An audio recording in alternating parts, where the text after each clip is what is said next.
Well, Zach, you've instituted some major changes since you've taken over at McLaren. Does McLaren now have what it takes to win races, and how far away do you currently feel from having a race-winning car? Well, I think we've got a really good race car.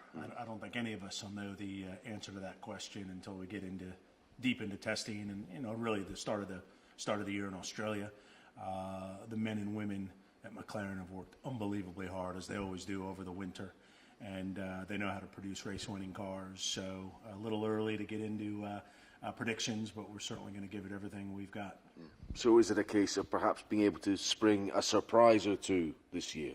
Well, we hope to surprise some people, but we've won 20 world championships before, and so everyone back at the factory certainly knows how to win races. It's been a while, too long, and we think we've got the drivers, the package to be very competitive.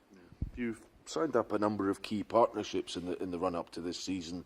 What makes McLaren now an attractive proposition for investors?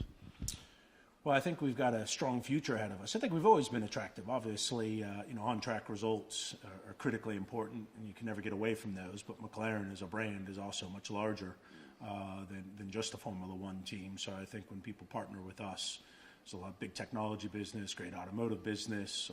We do different various forms of motor racing, like we did Indianapolis last year. But everyone wants to see us winning, and when you partner with McLaren, you expect us to win. And so to get 4 new partners on board, 5 new partners on board, Petrobras being the one we most recently announced, and Dell and Airgain and CNBC and Kamoa, I think shows that people are feeling we're on our way back, and it's going to be exciting times this year. Yeah. Tell us about the Papaya livery, and why was it the right time to bring that back? Well, we're kind of moving fearlessly forward, as our great marketing department has developed this year. And obviously a rich history with Bruce McLaren, great movie about him last year, and a lot of listening to the fans. The fans for a long time have been saying, go back to the Papaya.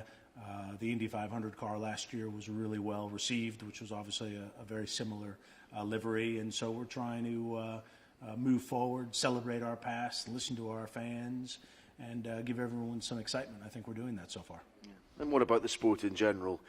In 2018, what can we expect from Formula One as it continues to change and progress? Well, I think you're going to see continued fan engagement. That's a real priority from the new owners and from all the racing teams and social media and digital and all the new waves of media. So that's quite exciting.